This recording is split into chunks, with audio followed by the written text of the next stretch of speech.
Good morning. We are honored to be here today. My name is Elizabeth Bonker and this is Dan Bergman.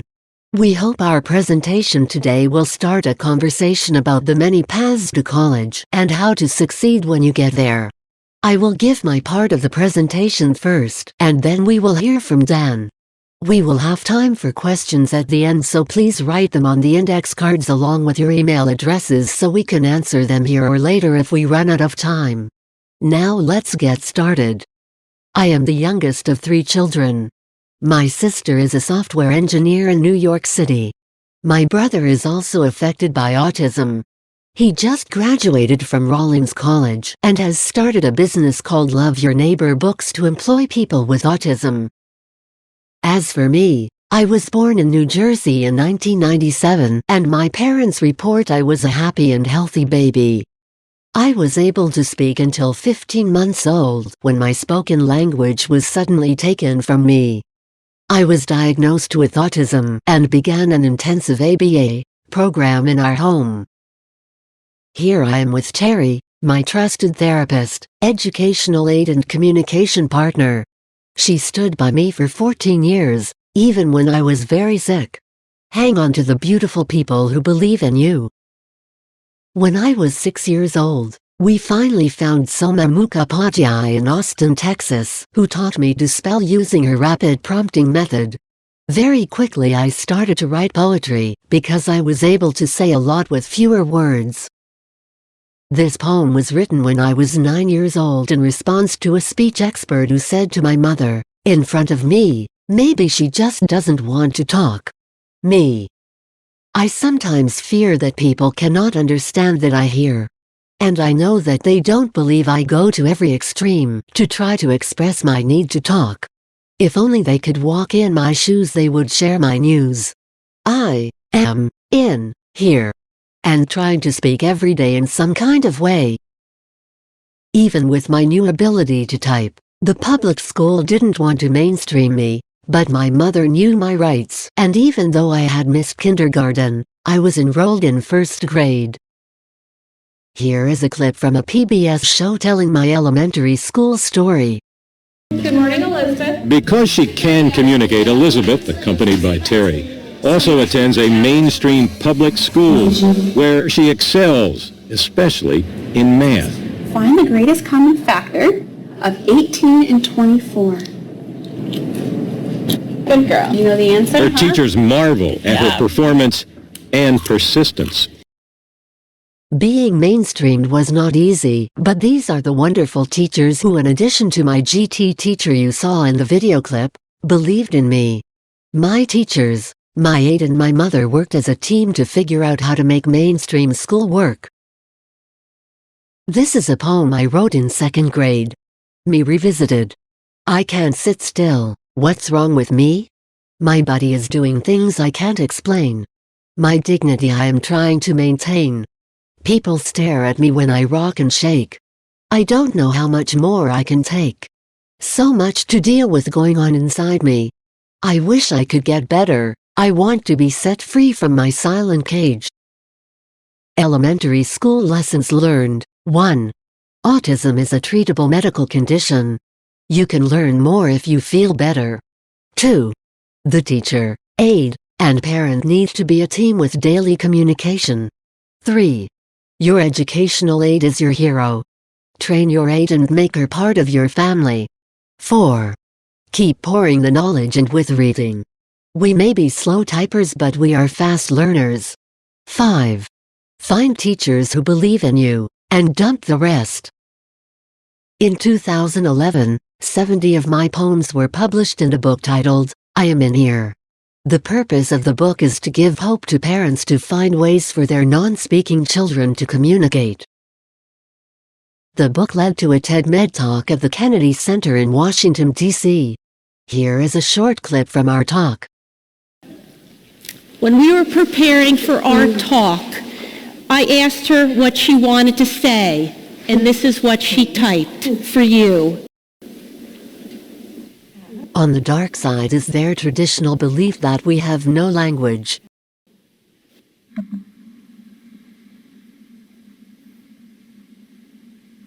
Free your minds from disbelief.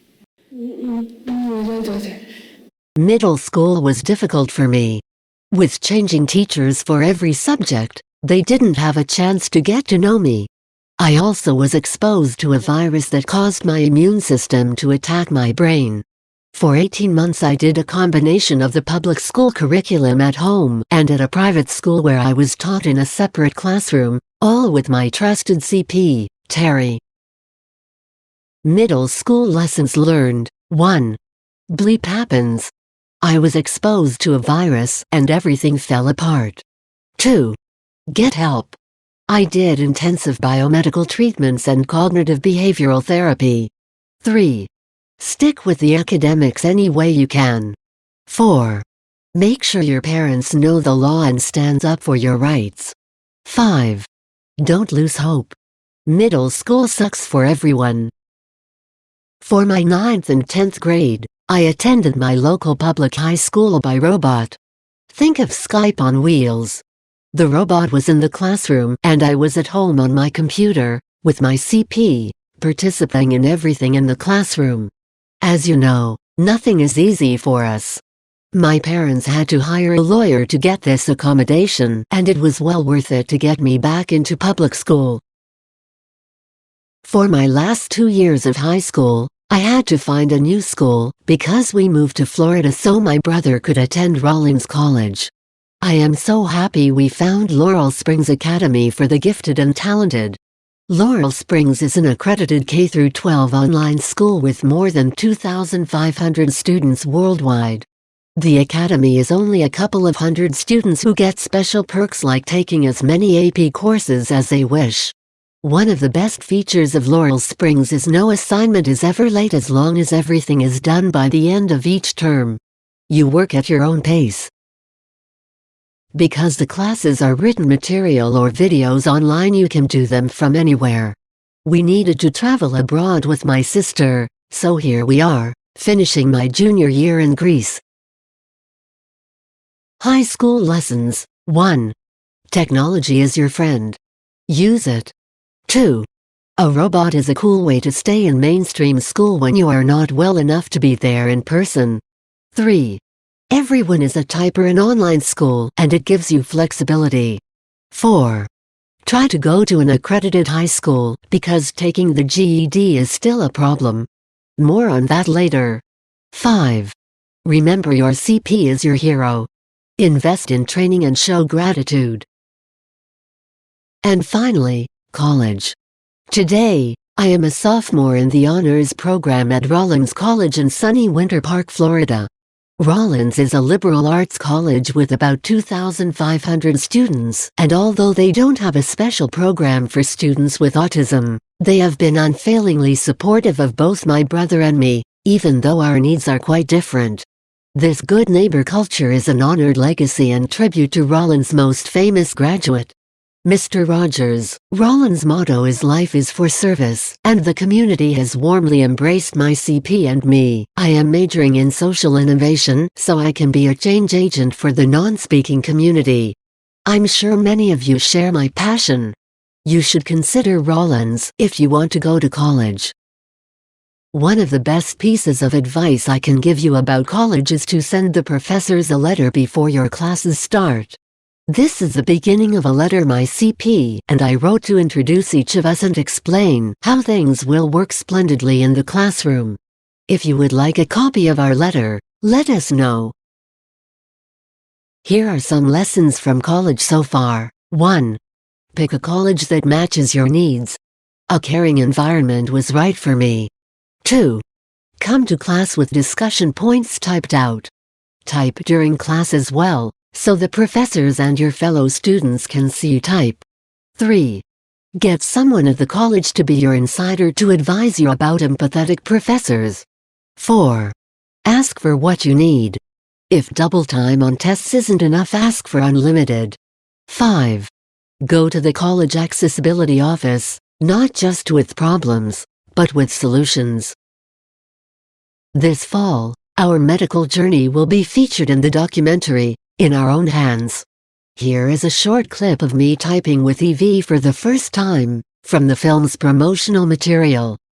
Living, living. All means of communication requires motor skills. For all of the people that we see, it's not an issue of I don't understand. It's not an issue of I don't want to. It's an issue of I can't make my body do it. F-E. Living in silence is no real life. In closing, I would like to share with you a few of the highlights from my trip to Washington earlier this month, advocating for us. We were advised by experienced disability advocates to select one issue and have a specific ask. Simply, what is the problem and what is the solution? We selected the issue of students who spell to communicate being denied access to their GED for a high school equivalency diploma. We wrote a one-page summary and tried to keep it simple. Our point was the Americans with Disabilities Act requires communication accommodation. Our Florida Congresswoman Stephanie Murphy was a professor at Rollins before running for office. I am so thankful she sponsored my week in Washington and supports my advocacy. Just in case you are wondering, it is quite difficult to get a meeting with a United States senator or representative. When we arrived at Senator Scott's office, there were at least 30 people waiting to see him. Most appeared to be professional lobbyists. We waited our turn and then were escorted in by an assistant who told us, "You have 5 minutes." We were introduced and gave the senator our GED one-pager that outlined how the company, Pearson, who runs the GED, had denied access to students who spelled to communicate. While standing in front of him, I typed, "Can you send a letter to the Pearson CEO?" He replied, "I will." It is remarkable what you can get done in 5 minutes when you are prepared. Thanks to Congresswoman Murphy and her terrific staff, I also had many meetings with congressional staff members and senior policy advisors to advocate for their support for our GED accommodations and the Senate bill. Thanks to Dan's meeting with Senator Robert Casey at the Autism Society of America's Day on the Hill, we learned about an amazing new Senate Bill 1836, the Access to Free Speech for All Act. This bill specifically focuses on access to communication support for non-speaking individuals. It proposes funding 2 to 5 national resource centers with $20 million over 4 years. I went to D.C. expecting to advocate for only one issue, GED access, and ended up also asking each person to support Senate Bill 1836. Please email or call your 2 senators today and ask them to co-sponsor Senate 1836. The House of Representatives will be introducing a companion bill shortly. And if you can, go to Congress or your state house. Ask your representatives to help you be an advocate. I am so thankful to Rachel Klein in Congresswoman Murphy's office who set up most of my meetings. By the end of the week, we were friends. When they see us type in person, it makes all the difference. Here are the key lessons from our advocacy so far. 1. Personal stories matter. Most of our legislators have no idea about the challenges we face. 2. Go tell your story in person, if at all possible. 3. Find legislation that helps us like Senate Bill 1836 and write to your elected representatives to support it. 4. Use social media to tell your story. We need to give hope to all non-speakers. 5. Never give up. We are making progress, although not fast enough. We will ultimately win the battle.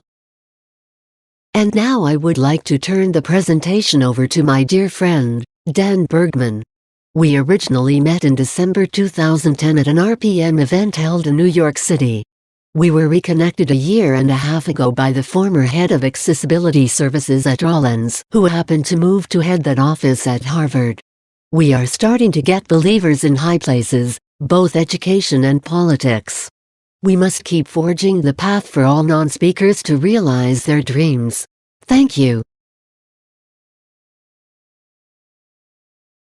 First, thank you for the honor of addressing you. It's great to be in a room like this. Nowhere are there more determined and hard-working people. The people in this room can accomplish more than any outsider can imagine. As for my specific journey, Mine is a story of very gradual but successful mainstreaming. I met Soma when I was already 12. 11 years and 3 weeks ago. Before spelling, I did little or no abstract thinking, but it would be wrong to say that I couldn't communicate or work, but I communicated by indicating what I wanted. For example, here is the Chinese Scholars Garden at the Metropolitan Museum in New York near where we lived when I was growing up. I often pulled my caregivers here, so I could spend hours here, for years actually, staring at the waterfall. No one knew why I did that, but my parents thought it was harmless, so they authorized it and often took me here themselves. I'm glad, because this was where, and how, over all those hours, I finally figured out that what I heard was the same as what I saw. But when I learned to spell, I began to learn to think. I know that lots of us have thoughts, and just need spelling to get the thoughts out. But in my case, I needed to make language to make thought. Thoughts came to me as I answered questions. Soma taught me to answer questions and I loved it. I still do, so I'm looking forward to learning from you in our Q&A. For example, when I answered the question who wrote the Gettysburg Address, which is the sort of question Elizabeth Vossler calls general knowledge, I suddenly knew the answer. If my parents asked me when did you learn that, I would reply just now. By answering a question, I turned information I had heard somewhere into knowledge I had access to. Unlike Elizabeth, I didn't know that middle school was horrible for everyone, so I used my newfound spelling to demand my parents take me out and homeschool me. My parents didn't know if they could handle the work, but they had been waiting 12 years for me to take an active role in my situation, so they decided to try. I think we should be sympathetic to our parents who are often overwhelmed by our needs, but when something is really important we should stick up for it. My parents found teachers who learned to spell with me. One great advantage, I see now, was that I learned to spell with many different people. My parents insisted that teachers only teach me subjects they love, so I became interested in everything. Here Oriana is teaching me counterpoint. We had learned from Soma that the material had to be presented within my physical ability, but never ever to make an intellectual concession and dump something down for me. Here are the boards that Emily made to teach me Latin. After about a year, she decided I should take the National Latin exam and I did pretty well. We figured out that whenever I acquired new knowledge, my teachers should help me make as many connections to it as possible. So when we went to Greece, my father told me about Pericles' famous speech about the government of Athens. And here is Dad reading Thucydides' account of it to me on the Acropolis. During these years I also went through hell as I became aware of my disability and all it was costing me. Elizabeth writes about her body doing things she cannot explain, and that happened to me too. My noises infuriated our neighbors, who for some reason had moved to the city for peace and quiet, and my mind oppressed me with frightening images and paranoid ideas that horrified everyone. But for me, learning and answering questions was healing. Preferably very good questions about very great works. Slow and close reading of Shakespeare plays, for example, taught me a lot about rhyme, metaphor, symbolism and human passions, including my own. At that time, I couldn't attend a performance of a Shakespeare play because I couldn't sit quietly, and I felt terrible about it. But if any of you has a similar issue, have faith in the future, because I can. Now. Learning lessened my symptoms. I slept better, feared less, and was able to process more. So, I was learning for its own sake, for medicinal reasons really, with no thought of graduation or participating as other than a student in the world I was becoming part of. In the fall of 2012, we discovered Coursera, an online company that partners with colleges to put their courses online. Anyone can take any course and it costs nothing. You don't get college credit, but you get to learn. Coursera's mission statement was, So we formed Coursera, whose goal is to take the best courses from the best instructors at the best universities and provide it to everyone around the world for free. That's co-founder Daphne Koller in her 2012 TED Talk. Just the grandeur of her vision is exciting. I took 2 of their courses, both from the University of Pennsylvania, Greek and Roman mythology and modern and contemporary American poetry. It's hard to describe how right this was for me at that time. The material was presented in short video clips, interrupted by on-screen multiple-choice questions, which were like easy Soma questions. The new and hard part was that to earn the completion certificate I had to keep up and finish on time. Until then, The principle had always been that if I could do something at all, it didn't matter how long it took. Now, I had to write weekly 500-word essays, and I had never even strung a paragraph together before. Every student had to grade 3 other student essays, and I worried over the ones assigned to me. It was the first time I had ever been given responsibility for someone else's well-being. Above all, I loved knowing that nothing had been adapted for me. I discovered the joy of mainstreaming. Since this was all online, I could shout and interrupt, but I had to return to the work and finish it. People like to say that online distance learning leads to student isolation, but for me it was the opposite. Al Philrace, the poetry professor, ran weekly live webcasts from the campus in Philadelphia, and my parents decided to take me to the last one. They chose the last one so that if I became horribly disruptive, I might still finish the course. First, they took me to meet the professor on a prior day, and then I faced the webcast. In the course videos, Al always taught from a table where some of his graduate students sat with him and discussed the poems. I longed to be part of the group, and at the webcast there they all sat, and I was in the room with them. My finest moment, maybe of my life up till then, came when we were asked for 2 words to evoke the course. The other students chose immersion and delights and other very positive sentiments. I guess immersion and delight. Greece and ekphrasis. Here's mine. Dan's 2 words are not impossible.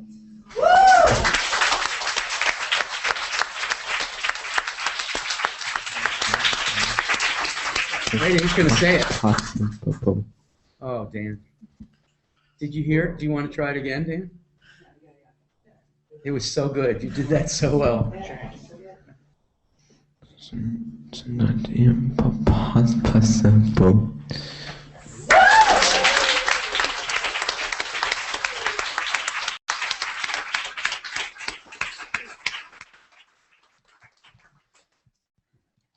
Nothing is impossible, I guess. The effect was astonishing. Someone started a not impossible discussion board, and people from all over the world wrote in about all the daunting things they would now attempt because I had set them an example. Until then, it had never occurred to me that I could inspire or be useful to anyone else. Al then invited me to sit in on his regular college class. I dreamed of participating, but when the day came, I had to leave after 5 disruptive minutes. But I loved online college. I earned my completion certificates and, over the next year and a half, 9 more. I got invited to the University of Edinburgh. Because my online philosophy professors wanted to meet me, I got to meet the principal. The newspaper sent a photographer. And I was strongly encouraged to apply to the university. Thomas Friedman wrote about me in the New York Times as an example of the value of online college. My isolation was declining, and in May of 2014 I was invited to address the workers at Coursera, the first of their 1 million learners to be asked. I was embarrassed but thrilled that they had named a conference room for me. Digital learning is great, and we should always be on the lookout for the opportunities it can afford for direct human contact. In July of 2014, one of Professor Philrace's grad students invited me to take his summer course on science fiction. To take the class I had to apply to a program Penn has for gifted high school students. I wasn't really a high school student, but this program was the only way I could take a course at the University of Pennsylvania without having a high school diploma. I would pay tuition and get credit, but I was not on a path to a degree. I mention this so you can see how slowly and gradually I became a college student. Although I wasn't in a degree program, I did get a student ID, and I was proud to be an official part of a community dedicated to knowledge. While I was on campus anyway, I signed up for a basic philosophy class. In that class I sat behind a girl who spent much of each class shopping on her laptop. That was surreal for me. On the one hand, I was kind of outraged, but yet I knew how before college I used to flip through a magazine during lessons, claiming it helped me placate my autism. Until that summer I had had no neurotypical classmates and I didn't know quite what to think. There were no tests for the sci-fi class, and for my final paper I wrote a story that took place on an edible planet, ruled by autistics where neurotypicals were second-class citizens. That was a huge amount of spelling, but otherwise fine. The philosophy class had a midterm, And it turns out that having a campus disabilities office sympathetic to our kind of spelling and our other needs matters. I need accommodations that allow my CP in the classroom, allow them to read what I spell, allow me to take breaks and allow me extra time on tests. The disabilities administrators at Penn were okay, but I was glad when, for some courses, friendly professors ignored the strict procedures and just led me and my CP to an empty classroom or office to take a test. It is important to realize that disabled students have the legal right to certain accommodations, which means that for all their talk about enabling students, some disabilities administrators see their primary mission as protecting the university from discrimination lawsuits. This can lead to a relentless following of procedures. Over the summer the folks at Penn were relaxed and happy to believe in my autism based on meeting me, but that fall, they started to ask for an independent evaluation.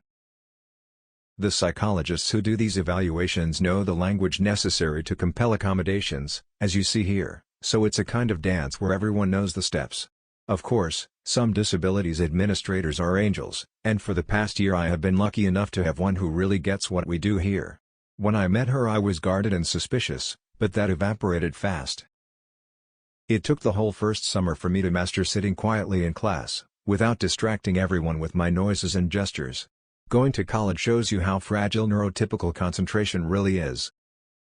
Despite my frequent absences, I got good grades in my 2 summer classes, and was allowed to stay in the program. One of the courses I took was Al's poetry course, the one I'd had to leave after 5 minutes 2 years before. Here I am with Kate, my CP who was with me for all 3 terms. At the end of my 3rd term, the University of Pennsylvania offered me admission after I had proven that I could do math as well as science. In addition to the humanities, I took an upper-level visual perception course and did a final project about my ability to respond to visual stimuli like traffic lights. Also I had to get my high school equivalency diploma. New York State had recently switched away from the GED to a test called TASC from McGraw-Hill. On the basis of a psych evaluation, they gave me the accommodations of having a private session with the examiner, getting each section of the test on a different day, having the examiner play the questions to me on a CD, and having my CP there with me. Interestingly, I was able to understand the CD questions even though it wasn't a human being in the room reading just to me personally. That was a first for me. We tried to use the CP as little as possible, and since most of the questions were multiple choice I could point to the answers. For the essay I typed with my CP, but by that time the examiner was totally in my corner. Ironically, by the time I got admitted to Penn, I had decided that I really wanted to study at Harvard. That's the thing about taking lots of online courses, you get to know different universities and can recognize one that feels like the right fit. The Harvard Extension School admits degree candidates who have taken 3 of their courses and shown that they can do the work. Lots of their professors also teach in Harvard College, and after a while one told me about and recommended me for a program which allows certain extension school students to take courses in Harvard College. I applied and got in. So for the last 3 terms and again this fall I will be sitting quietly in seminars with neurotypical Harvard College students. Have a good class. See you next week. Having arrived there by the most circuitous route imaginable, something really important happened along the way. The attention I got from Coursera, The Times, and the Daily Pennsylvanian was for doing the work at all despite my autism. The praise I win now is for the work for itself. Everyone should know we are not takers. When we seek to join the mainstream, we are looking for the chance to make our own contribution to society.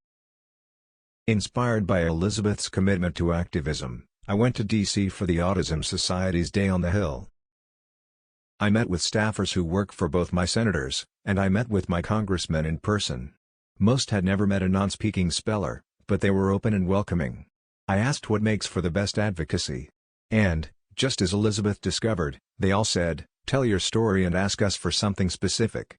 I asked my congressman, "Don't you already know where you stand on all the issues?" But he really doesn't. There are 1,000 issues before them, so it is up to us to show up and educate them. Your path to and through college will be your own, but if you are aware of what you like, and are alert to possibilities and patient with yourself, you will thrive. Thank you from both of us. Now Elizabeth and I would like to hear your questions.